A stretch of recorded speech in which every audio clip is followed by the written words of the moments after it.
वो पूछता ही केवल इसलिए है, अगर बुद्धि समर्थन कर देगी तो कल को कुछ बिगड़ेगा तो जिम्मेदारी इसकी होगी, मेरी नहीं होगी। ऊपर ऊपर से डांट कर कहता है, तुझे पता नहीं डॉक्टर ने मना किया है। बुद्ध कहती है, खा ले एक बार में, बोलो ना, एक बार में कुछ नहीं होता, खा ले। बस इसके बाद वो व्यक्ति उस वस्तु को खाता या पीता है।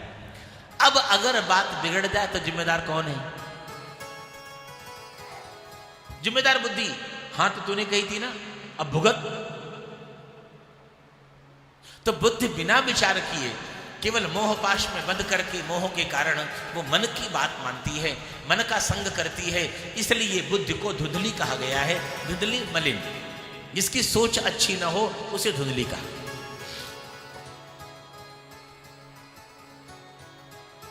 अच्छा, सब कुछ बहुत अच्छा है। ब्राह्मण कैसा है? सनकादर्श देवर्ष नारद को कथा सुनाते हुए कहते हैं कि ब्राह्मण है कैसा? बोले भिक्षुको वित्तवान लोके तत्प्रिया धुंधली स्मृता। भले भिक्षा मांग करके लाता है लेकिन गरीब नहीं। तत्प्रिया धुंधली स्मृता, उसकी पत्नी धुंधली है। और धुंधली कैसी है? स्ववाक्य स्थापिका नित्यम, अपनी बात मनवाती है, पति की बात न मान करके अपनी बात मनवाती है।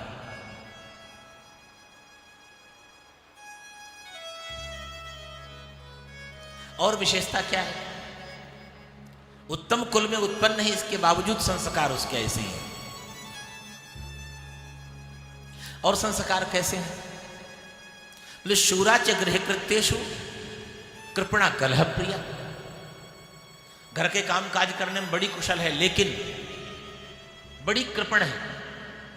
लड़ाई झगड़ा करना उसको बहुत अच्छा लगता है। अब वो कृपण है, आप ही बताओ कैसे चलेगा? जिस घर की नारी ही कृपण हो जाएगी, भला उस घर में द्वार पर आए हुए अतिथि को दो रोटी कौन खिलाएगा? घर की नारी को कभी कृपण नहीं होना चाहिए। हाँ, इसलिए घर की नारी कभी कृपण नहीं होती। उसके द्वार पर अगर कोई मांगने वाला आ जाए, आप स्वयं अपने जीवन में प्रैक्टिकल करके देखें। अगर कोई मांगने के लिए कुछ आ जाए तो आप पुरुषों में से कोई देने के लिए कुछ आगे बढ़ता हो, बाहर घर से निकल के आता हो तो नाम बताओ। पुरुष घर से बाहर नहीं निकलता, देवी ही बाहर निकलेगी। चाहे उसको बोले बाबा बैठ जा, दो रोटी खा के जा, चाहे वो दो रोटी खाने का निमंत्रण दे दे, चाहे रुपया 2 रुपया 5 रुपया दे दे, चाहे कुछ कपड़ा दे दे, चाहे जो मर्जी दे। ये काम नारी ही करती है, जल्दी से पुरुष नहीं करता। पुरुष अपने हाथ से देता नहीं, लेकिन पत्नी जब देती है, दान करती है तो पुरुष को अच्छा लगता है। चलो मैं कुछ नहीं करता न सही, ये तो कुछ दान धर्म करती है। लेकिन बाहर से डांटता है, लुटा दे तेरे बाप का माल है ना। पत्नी को कहता है लुटा दे तेरे बाप का माल। बाहर से कहता है, अंदर से प्रसन्न होता है। अच्छा, एक बात गुरुश्री जी, मेरा व्यक्तिगत ये मानना है कि जो नारी है वो पेड़ की जड़ है, परिवार की जड़ है। अगर किसी पेड़ को आप हरा भरा रखना चाहते हैं तो उसकी डालें, उसकी पत्तियों को सींचने की आवश्यकता नहीं, केवल जड़ में जल डाल दीजिए, वृक्ष हरा भरा बना रहेगा। मेरी मान्यता यह है मेरे भाई बहन, अगर कोई नारी धर्म कर्म करती है तो उसका फल उसके पूरे के पूरे परिवार को प्राप्त होगा। ध्यान रखना, मेरे वाक्यों को ध्यान से समझने का प्रयास करना। अगर नारी कोई धर्म कर्म करती है तो उसका फल उसके पूरे के पूरे परिवार को मंगलमय मिलता है। लेकिन जिस घर की नारी धर्म कर्म न करती हो, केवल पुरुष धर्म कर्म करता हो, मैंने जल्दी से उस घर को फलते फूलते हुए नहीं देखा है। नारी करती है क्योंकि वो परिवार की जड़ है, वृक्ष की जड़ है, पूरा परिवार हरा भरा होता है, फलता फूलता है। पुरुष के करने से कुछ ज्यादा नहीं होता। ये मेरा प्रैक्टिकल। तो अगर घर की नारी ही कृपण हो जाएगी तो आप बताइए, अच्छा वो दे चाहे माल पति का, अपना माल, कभी कपड़े देने की बारी आए, आप देखना ये देवियां अपने साड़ी सूट कभी नहीं देती, पति का कपड़ा निकाल के देंगे। कई याचक ऐसे होते हैं जो जरा ज्यादा घर परिवार में आते हैं, थोड़े ज्यादा मुंह लगे होते हैं, तो कभी सर्दियां वर्दियां आती हैं और सर्दियों में आकर वो कहते हैं बहन जी सर्दियाँ आ गई, थोड़ा सा बाबूजी के कुछ कपड़े पड़े तो अच्छा ठीक है निकाल के रखूंगी, फिर किसी दिन आना। एक दिन वो आ गया, श्रीमान जी घर में थे, अब कपड़े तो इन्हीं के देने हैं ना, तो उसने बहन जी वो बाद में आना, अभी यही है, ये कपड़े इन्हीं के देने हैं ना। और मौका पाकर के देवी जी कपड़े निकाल के दे देती हैं। 4 दिन बाद पति पूछता है मेरा वो कुर्ता कहाँ है? अरे कोई और पहन लो, देख दूंगी कहीं रखा होगा। पति जानता है मेरा कुर्ता गया, इसके बावजूद वो पत्नी की बात पर विश्वास कर लेता है और कहता अच्छा ठीक है देख के रख लेना। पत्नी भी जानती है वो तो गया, देख चुकी। तो घर की नारी अगर कृपण हो जाएगी मेरे भाई बहन, तो द्वार पर आए हुए अतिथि का सम्मान कौन करेगा? और द्वार पर जो याचक आता है, भागवत जी और हमारे नीति शास्त्र कहते हैं याचका नैव याचन्ते बोधयन्ति गृहे गृहे। जो याचक आपके दरवाजे पर भिक्षा मांगने के लिए आता है मेरे भाई बहन, वो मांगने नहीं आता है, हमें शिक्षा देने आता है। शास्त्र कहता है याचका नैव याचन्ते बोधयन्ति गृहे गृहे, हमें शिक्षा देते हैं। क्या सिखाते हैं? बोले दीयताम दीयताम नित्यम अदातुर्गतरी दृषि। आप नित्य प्रतिदान करें, दान करें, न देने का हाल मेरे जैसा होता है, मैंने नहीं दिया है तो। एक बात और कहूंगा, कल शाम को हम लोग बैठे हुए थे, कुछ लोग यहीं दिल्ली और रोहतक से आए हुए थे,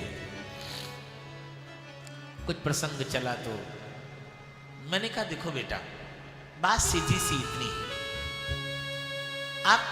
आप जब किसी को दान करते, अगर उस दान का वो व्यक्ति सदुपयोग करता है, कोई अच्छा काम करता है, तो उसका पुण्य आपको भी प्राप्त होता है।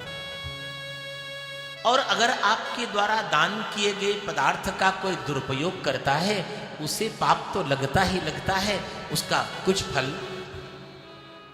इसलिए दान हमेशा सत्पात्र को करना चाहिए, कुपात्र में दान। हमारे एक संत बहुत अच्छे थे, वो कहा करते थे बेटा दीन दुखियों की सेवा नहीं की जाती, दीन दुखियों की सहायता करो, उन्हें वस्त्र दो, भोजन दो, पैसा दो। दीन दुखियों की, गरीबों की सहायता की जाती है।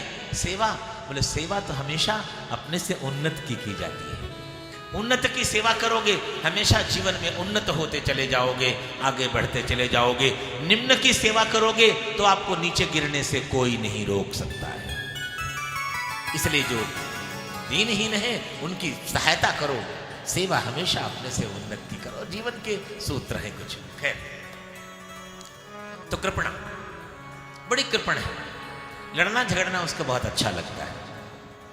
विवाह को कई वर्ष हो गए, ब्राह्मण देवता के घर में कोई संतान नहीं। हर पिता को एक उत्तराधिकारी तो संपत्ति है, पहले कह चुका कि भिक्षुकों वित्तवान लोग के भले ही भिक्षा मांग करके लाता है लेकिन गरीब नहीं। मन बड़ा दुखित, घर में कोई संतान नहीं।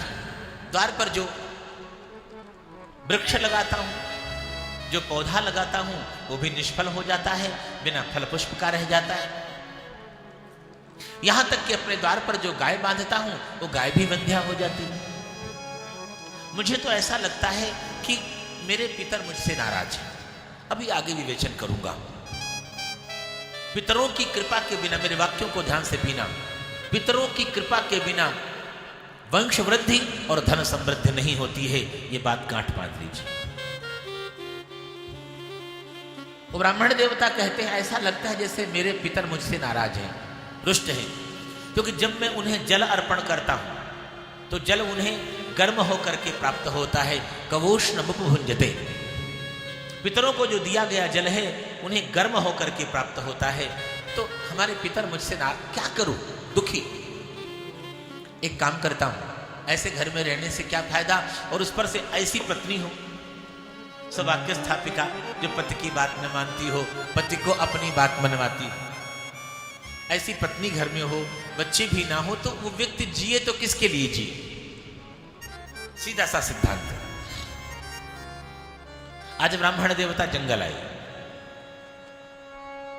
जंगल में जाकर के पहुंचे, आत्महत्या कर लो। लेकिन मरना बड़ा कठिन। जंगल में जाकर पहुंचे, बड़ा सुंदर सरोवर, आहा, बड़ा सुंदर निर्मल नीला नीला जल भरा हुआ। ब्राह्मण देवता का मन कुछ शांत हुआ, सोचने लगे थोड़ा सा जल पी लूं, हाथ मुंह धो लूं, इसके बाद में मर जाऊंगा, आत्महत्या तो करनी है।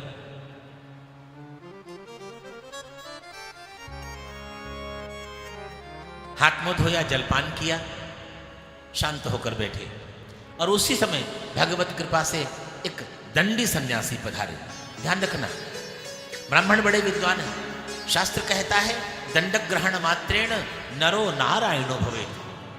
जब व्यक्ति संन्यास्त हो जाता है, संन्यास ग्रहण कर लेता है, दंड ग्रहण कर लेता है, तो वो नर से साक्षात नारायण बन जाता है। ऐसा विचार करके ब्राह्मण देवता उठे, उठ करके बड़ी श्रद्धा से प्रणाम किया ब्राह्मण देवता। संत ने देखा, दंडी सन्यासी ने देखा ब्राह्मण का मुख उदास। क्या हुआ, आप उदास क्यों? ब्राह्मण ने अपना दुख बताया कि मेरे घर में कोई संतान नहीं, मेरे भाई बहन नहीं। संत ने बड़ी अच्छी बात कही, मंचा ज्ञानम प्रजारूपम। संत ने ब्राह्मण से कहा कि मंचा ज्ञानम प्रजारूपम बलिष्ठा कर्मणो गति विवेकंतु समासाद्य। कल का सारा दिन हमने केवल विवेक शब्द पर खर्च किया, आज आइए उसका परिणाम देखते हैं। दंडी सन्यासी ने ब्राह्मण से कहा, ब्राह्मण ने कहा मुझे संतान चाहिए, मेरे घर में कोई संतान नहीं। सन्यासी कहते हैं, अरे ब्राह्मण देवता, मुंचा ज्ञानम प्रजारूपम बलिष्ठा कर्मणो गति विवेकंतु समासाद्य त्यज संसार वासना। अरे ब्राह्मण देवता, संतान से किसी को सुख नहीं होता, संतान से किसी को सुख नहीं होता है। इस अज्ञान का परित्याग कर दो, संतान से किसी को सुख प्राप्त नहीं होता है। अच्छा चलो छोड़ो, अभी कथा के 5 दिन पड़े हैं, थोड़ी मस्ती हो,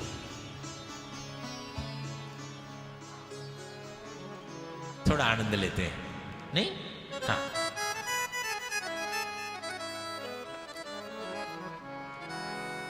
मेरी बड़ी दीदी कहीं बिजी है, हाँ थोड़ी मस्ती करें जरा। दंडी सन्यासी कहते हैं मुंचा ज्ञानम प्रजारूपम, संतान से किसी को सुख होता है, इस अज्ञान का परित्याग कर दो, संतान से किसी को सुख प्राप्त हो। अच्छा,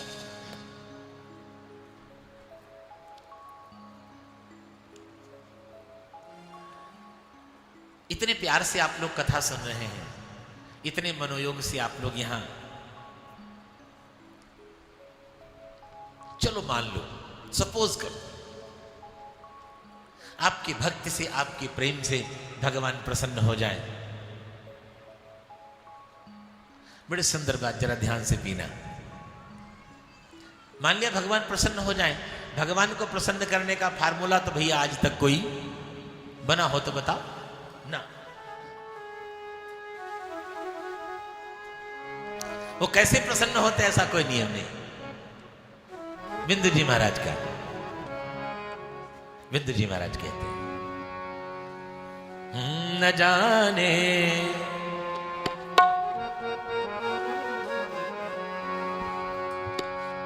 भगवान को प्रसन्न करने का कोई बड़ा सुंदर भाव।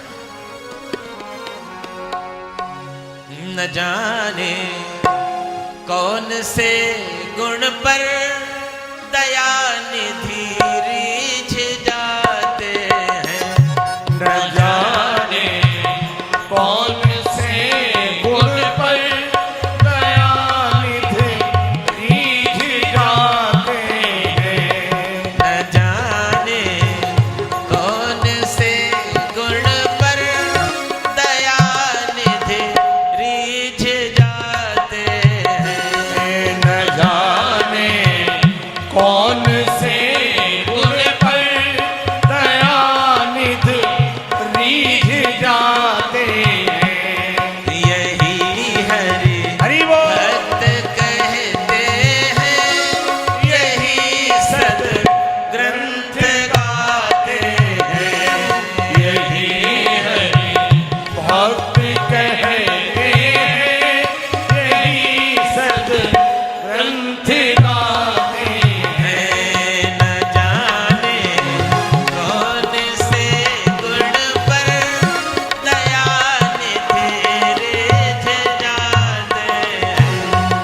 न जाने कौन से गुण पर दयानिधि रीझ जाते हैं।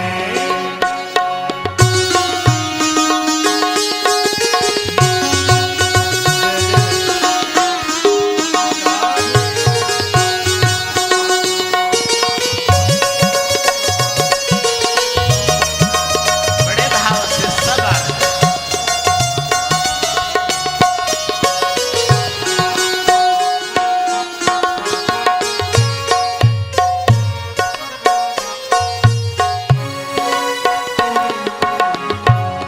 न आए मधुपुरी से गोपियों की दुख कथा सुन कर नाए मधुपुरी से गोपियों की दुख कथा सुनकर न आए मधुपुरी से गोपियों की दुख कथा सुन कर नाए मधुपुरी से गोपियों की दुख कथा सुनकर द्रौपदी की दशा पर द्वारिका से दौड़े आते हैं। द्रौपदी की दशा पर द्वारिका से दौड़े आते हैं। न जाने कौन से गुण पर दयानिधि रीझ जाते हैं। न जाने कौन से गुण पर दयानिधि रीझ जाते हैं। नहीं स्वीकार करते हैं निमंत्रण नृप सुयोधन का। नहीं स्वीकार करते हैं निमंत्रण नपुंसकयोधन का। नहीं स्वीकार करते हैं निमंत्रण नृप सुयोधन का। नहीं स्वीकार करते हैं निमंत्रण नपुंसकयोधन का। विदुर के घर पहुँच कर भोग छिपके का लगाते हैं। विदुर के घर पहुँच कर भोग छिपके का लगाते हैं। न जाने कौन से गुण पर दयानिधि रीझ जाते हैं। न जाने कौन से गुण पर दयानिधि रीझ जाते हैं। न रोए वन गमन में श्री पिता की वेदनाओं पर। न रोए वन गमन में श्री पिता की वेदनाओं पर। न रोए वन गमन में श्री पिता की वेदनाओं पर। न रोए वन गमन में श्री पिता की वेदना। उठाकर गीध को निज गोद में आंसू बहाते हैं। उठाकर गीध को निज गोद गोद में आंसू बहाते हैं। न जाने कौन से गुण पर दयानिधि रीझ जाते हैं। न जाने कौन से गुण पर दयानिधि रीझ जाते हैं। यही हरि भक्त कहते हैं यही सदग्रंथ गाते हैं। यही हरि भक्त कहते हैं यही सदग्रंथ गाते हैं। न जाने कौन से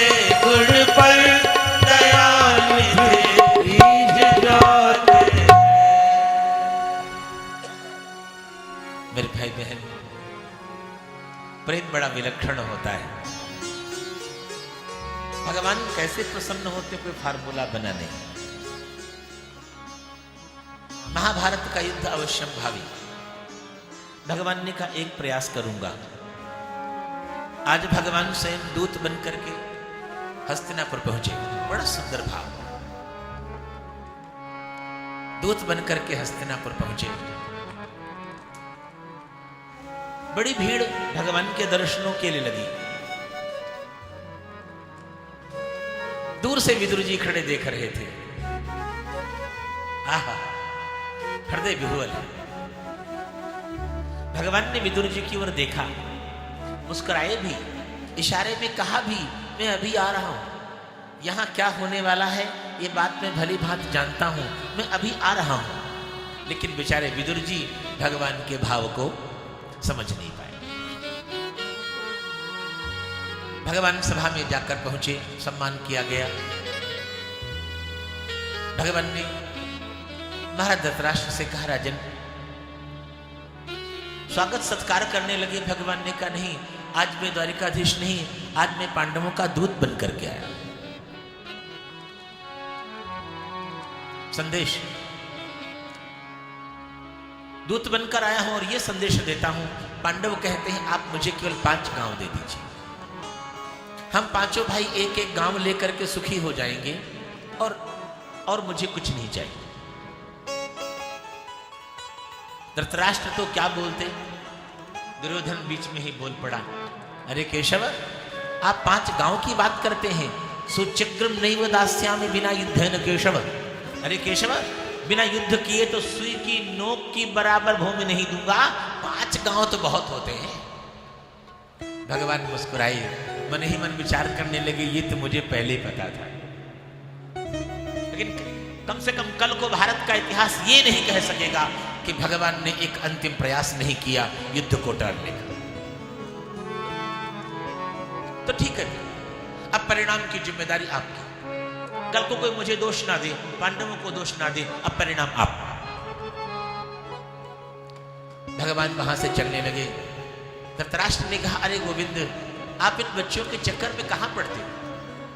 अरे आप इनको निपटने दो, ये निपट लेंगे। आप तो द्वारिकाधीश हो। दुर्योधन ने आपके लिए 56 प्रकार की भोजन की जैसी व्यवस्था द्वारिकापुरी में है, वैसी व्यवस्था यहां पर की है। आप प्रसाद स्वीकार कीजिए। भगवान कहते हैं, राजन सच्ची बात तो यह है, भोजन कोई किसी के यहां 2 ही अवस्थाओं में करता है, तीसरा कारण नहीं। भोजन कोई किसी के यहां 2 ही अवस्थाओं में करता है।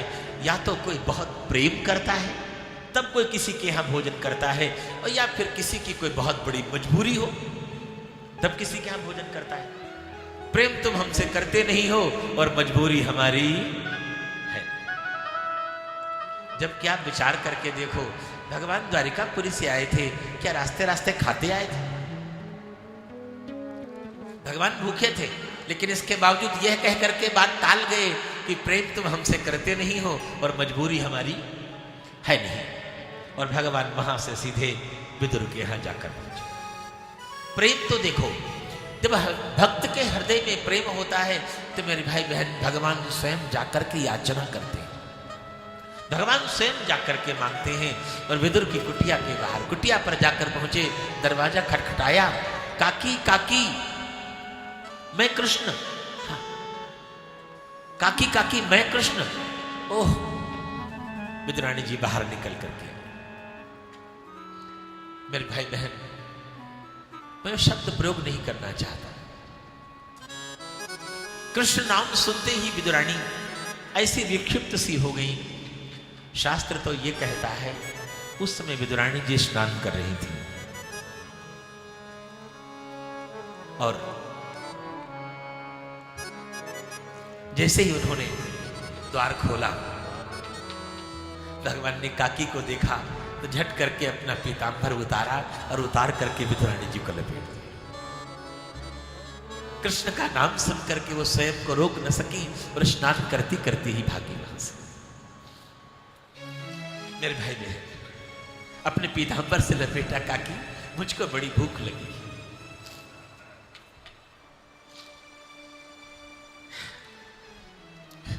आप सब जानते, मैं तो केवल प्रेम की बात कर, वही बैठ गई और वो आराम से वो केला छील करके छिलका भगवान को पकड़ाती जाती ही और भगवान बड़े प्यार से बड़ी मस्ती मुस्कुरा करके स्वीकार करते जा रहे। कुछ देर बाद स्नान बंदन करके विदुर जी महाराज लौटे। विदुरानी की पहले दशा देखी और उसके बाद देखा कि ये भगवान को बैठ करके छिलके खिला रही। विदुर जी ने थोड़ा सा डांट करके कहा, अरे पगली, ये द्वारिकाधीश है, तू इन्हें छिलके खिला रही, तू अंदर जा, मैं इनको खिलाता हूं। विदुरानी जी को तब चेतना लौटी, अरे मैं किस हाल में हूं, मेरी क्या अवस्था है, और मैं द्वारिकाधीश को जिसे प्रेम करती हूं, जिसकी भक्ति करती हूं, उसे छिलके खिला रही थी। विदुर जी बैठे बड़े प्यार से वो केला छील कर भगवान कहते हैं, काका अब वो स्वाद नहीं, जो स्वाद काकी के उन छिलकों में था वो स्वाद अब इस केले में नहीं, क्योंकि मामला प्रेम का है, मामला पदार्थ का नहीं। इसलिए कहता हूं कि हम भगवान को क्या अर्पण करते हैं ये महत्वपूर्ण नहीं है, हम कैसे अर्पण करते हैं ये महत्वपूर्ण। तो भगवान कैसे प्रसन्न हो जाते हैं, ऐसा कोई फार्मूला आज तक बना नहीं।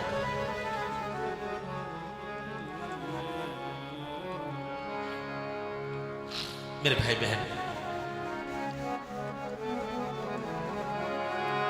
मान लो, सपोज करो मैं अपनी बात पे आता हूं,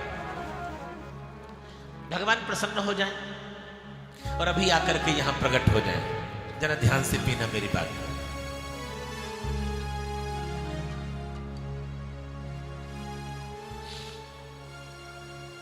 भगवान प्रसन्न हो जाएं और अभी यहां आकर के प्रकट हो जाएं और प्रकट होकर के आपसे कहें कि मैं आपको एक वरदान देना चाहता हूं। फिर एक बार अपनी बात दोहराता हूं, अपने चित्त को दर्पण की तरह बांधिए और जरा प्यार से भगवान की पावन करें। मान लिया भगवान यहां प्रकट हो जाएं और आकर के आपसे कहें कि मैं आप पर प्रसन्न हूं और मैं आपको एक वरदान देना चाहता हूं। उस वरदान में कुछ और नहीं, मैं वरदान में आपको एक पुत्र देना चाहता हूं। मैं आपको एक पुत्र देना चाहता हूं। ऑप्शन बस केवल इतना है, आप ये बता दीजिए वो पुत्र आपको कैसा चाहिए, राम जैसा या कृष्ण जैसा। आप उत्तर दे दीजिए, कथा प्रसंग आगे बढ़ाता हूं। मान लिया वो कुछ भी कर सकते हैं भाई, सामने आकर प्रकट हो जाएं और आपको कहें कि मैं आपको एक वरदान देना चाहता हूं। वरदान में कुछ और नहीं, मैं आपको एक पुत्र देना चाहता हूं। बस इतना बता दीजिए आपको पुत्र कैसा चाहिए, राम जैसा या कृष्ण जैसा। आपका उत्तर सुन लो, कथा आगे करूं। चलो बोलो, पुत्र कैसा चाहिए, बोलो ना। नहीं, फिर मैं कथा यहीं विश्राम करूं। जब तक आप मेरे प्रश्न का उत्तर नहीं देंगे हम तो कथा नहीं करने वाले भाई। चलो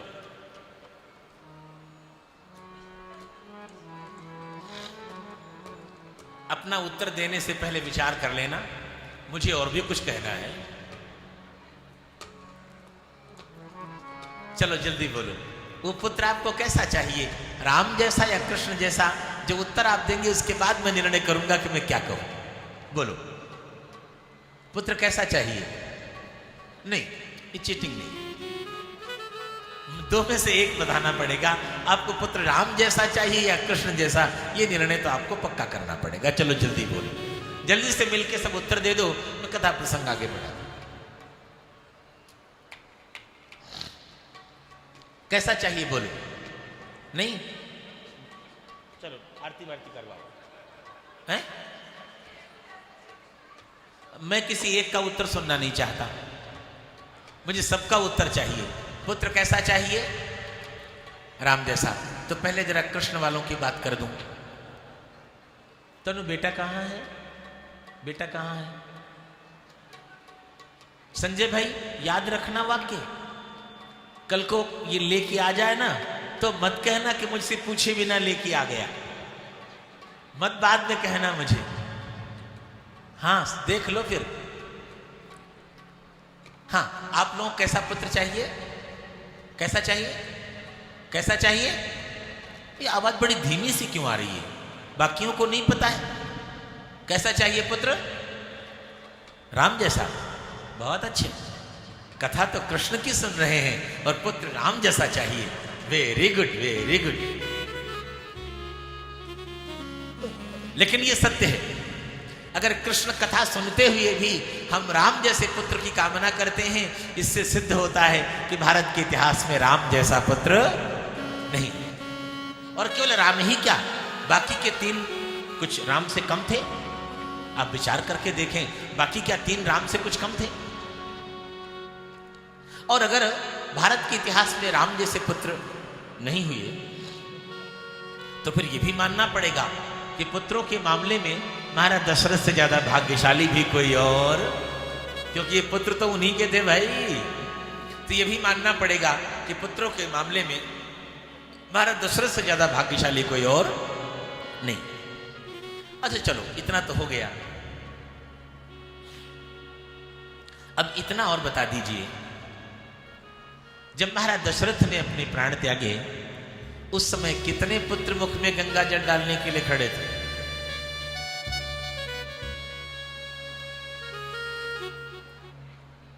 बोलो जी। जिस समय महाराज दशरथ ने, माने अगर राम जैसा पुत्र भारत के इतिहास में नहीं हुआ है, तो यह भी मानना पड़ेगा कि भारत के इतिहास में राम पुत्रों के मामले में महाराज दशरथ से ज्यादा भाग्यशाली भी कोई और नहीं। तो जब महाराज दशरथ ने अपने प्राण त्यागे थे, उस समय कितने पुत्र मुख में गंगा जल डालने के लिए खड़े थे? एक भी नहीं था। तो जरा सोचो, राम जैसे पुत्रों को पाकर के भी महाराज दशरथ जैसे पिता को पुत्रों का सुख नहीं मिला। हम आजकल के लोग पुत्रों से सुख की कामना करते। मेरी शुभकामना, देखो गुरुश्री जी, सीधी सी बातें है, सब बच्चे हमारे संजय और राजीव जैसे तो नहीं होते हैं। अब सब तो ऐसे नहीं होंगे ना। मैं तो खुद कई बार सोचता हूं, वो माता पिता कितने भाग्यशाली हैं जिनके बच्चे उनके पास रहकर उनकी सेवा करते हैं। नहीं तो 99% तो यही होता है, बच्चे पढ़ लिख करके लायक हो जाते हैं। एक अमेरिका में है, एक कुवैत में है, एक यहाँ, एक वहाँ है। माता पिता को तो वृद्धावस्था में अकेले रह करके ही भगवान का भजन करना होता है। तो जब वृद्धावस्था में जाकर ही अकेले भगवान का भजन करना है, तो आज से बोलो ना, आज से क्यों नहीं शुरू कर रहे हो? मेरी शुभकामना, व्यासगद्दी से मैं आप सबके प्रति आशीष देता हूं, आशीष व्यक्त करता हूं। आपके संतान आपको सुख दे, बहुत सारा सुख दे। लेकिन संत कह रहे हैं, मुंचा ज्ञानम प्रजारूपम बलिष्ठा कर्मणो गति। संतान से किसी को सुख होता है, इस अज्ञान का। अच्छा, दूसरी बात, सब पुत्र की कामना करते हैं। हमसे पूछो,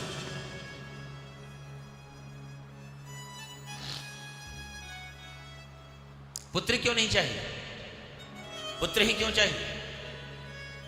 पुत्र इसलिए चाहिए कि भारत के इतिहास में आपका नाम रहेगा, आपका नाम चलेगा, आपकी वंशावली चलेगी। अगर पुत्रों से वंश चलता है, अगर पुत्रों से नाम चलता है, तो बस मैं केवल इतना जानता हूं कि आपने महाराज जनक का नाम सुना है? महाराज जनक का नाम सुना है? उनका भी नाम सुना है? हद हो गई। उनके कितने पुत्र थे? आप लोग कहां हैं? तो मुझे उत्तर चाहिए, तुरंत उत्तर चाहिए। महाराज जनक के कितने पुत्र थे? लेकिन उनका नाम तो आज तक चल रहा है।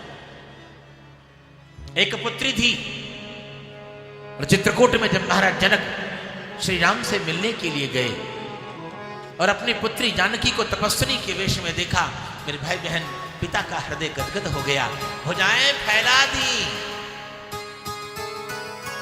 हाँ, पुत्री पवित्र किए कुल दो, पुत्री पवित्र किए कुल दो।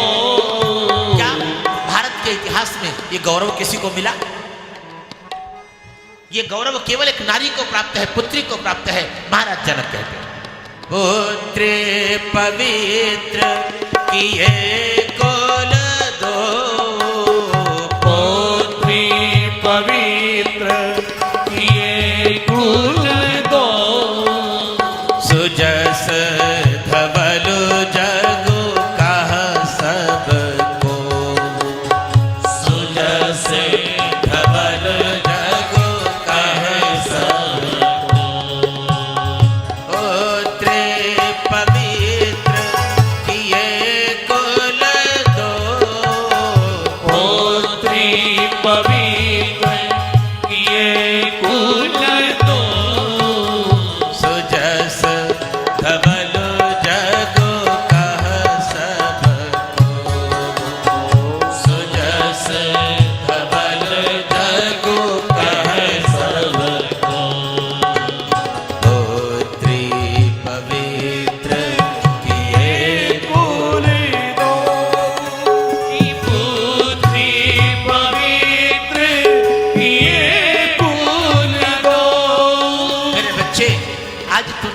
कुलों को पावन कर दिया। ये गौरव आज तक कभी किसी पुरुष को मिला हो तो बता, किसी पुत्र को मिला हो तो बता। मेरे भाई, मंचा ज्ञानम प्रजारूपम बलिष्ठा कर्मणो गति, मंचा ज्ञानम प्रजारूपम बलिष्ठा कर्मणो गति, विवेकंतु समासाद्य त्यज संसार वासना। वो दंडी सन्यासी कहते हैं, अरे ब्राह्मण देवता, संतान से किसी को सुख होता है, इस अज्ञान का परित्याग कर दो, संतान से किसी को सुख नहीं होता। दूसरी बात, बलिष्ठा कर्मणो गति, कर्म की गति बड़ी बलवान होती है, कर्म गति टारे नाही डर, कर्म की गति बड़ी बलवान होती। तीसरी बात, विवेकंत समासाद्य, हे ब्राह्मण देवता, आप अपने जीवन में विवेक को धारण कीजिए, अर्थात भगवान के प्रति स्वयं को समर्पित कर दीजिए। और त्यज संसार वासनाम, अगर कुछ त्यागना ही है, छोड़ना ही है, तो शरीर का त्याग मत करो, त्यागना है तो संसार की वासना का त्याग करो, संसार की कामना का।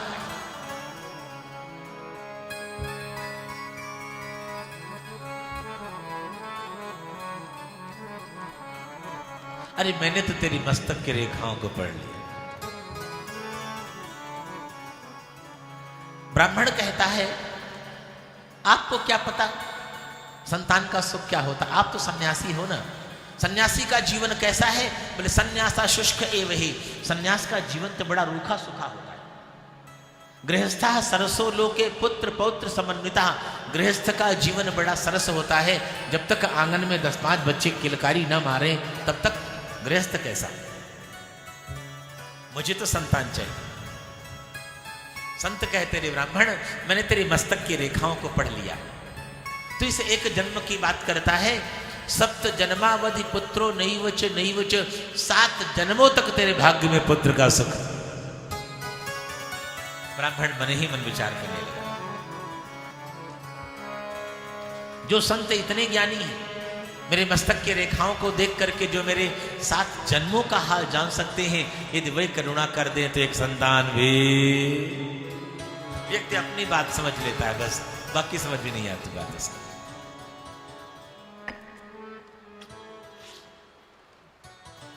मुझे तो संतान चाहिए, आप मुझे संतान दीजिए, नहीं तो मैं इसी जंगल में अन्न जल का परित्याग करके प्राण त्याग दूंगा, मैं लौट करके अपने घर नहीं जाऊंगा।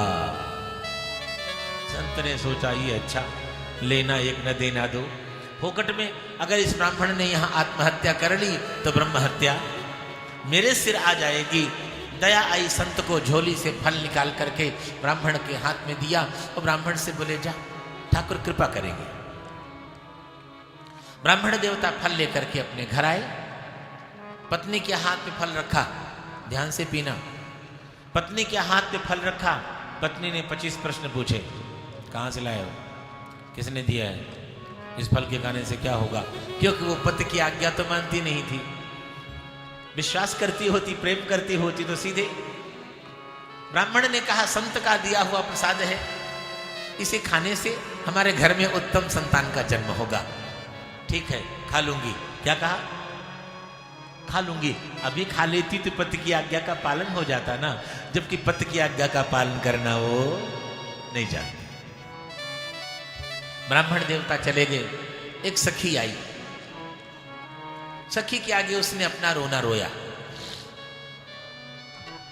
अनेक तर्क दिए, मन ही मन विचार करने लगी, ये धुंधली है। धुंधली मीन्स गंदी, मलिन, जिसकी सोच अच्छी नहीं है वही तो धुंधली। मन ही मन विचार करने, ये पेट तो इतना सा ही होता है, ध्यान से सुनना जरा, पेट इतना सा ही है, अगर यहां पर बालक आकर के रहने लग जाएगा, अगर गर्भ हो जाएगा तो उस अवस्था में मुझसे भोजन कम किया जाएगा, मैं भोजन कम करूंगी तो कमजोर हो जाऊंगी, और कमजोर हो जाऊंगी तो घर का कामकाज कौन करेगा? शूराच गृह कृत्येषु, पहले कह चुके हैं, घर के कामकाज करने में बड़ी कुशल। वो कहती है मैं कम खाऊंगी तो कमजोर हो जाऊंगी, फिर घर का कामकाज कौन करेगा? इसलिए फल, बोलो ना, नहीं खाऊंगी। दूसरा तर्क, मैंने सुना है बालक को जन्म देते समय बड़ा कष्ट होता है, नारी को दुख होता है। सुख मारी कथम सहेत, मैं तो बड़ी कोमल हूं, मैं उस कष्ट को नहीं सह पाऊंगी, मैं मर जाऊंगी, इसलिए फल। और मान लिया संतान हो भी गई तो बाप रे बाप, हमने सुना है संतान को लालने पालने दुखम, बालक का पालन पोषण करना बड़ा कठिन है, रात रात जागना पड़ता है, मेरे बस का तो, इसलिए मैं फल नहीं खाऊंगी। एक और तर्क दिया, मैंने सुना है कई बार ये गर्भ उल्टा हो जाता है। मेरे भाई बहन सच पूछिए, उल्टा तो वो ऑलरेडी होता है, उल्टा तो पहले से। संसार की परंपरा बड़ी विचित्र है, संसार की परंपरा बड़ी विचित्र। सिर नीचे पैर ऊपर, बोले ये सीधा, और सचमुच पैर नीचे हो सिर ऊपर हो तो बोले ये उल्टा। संसार की परंपरा में हर सीधी चीज को उल्टा और उल्टी को सीधी कहने की परंपरा।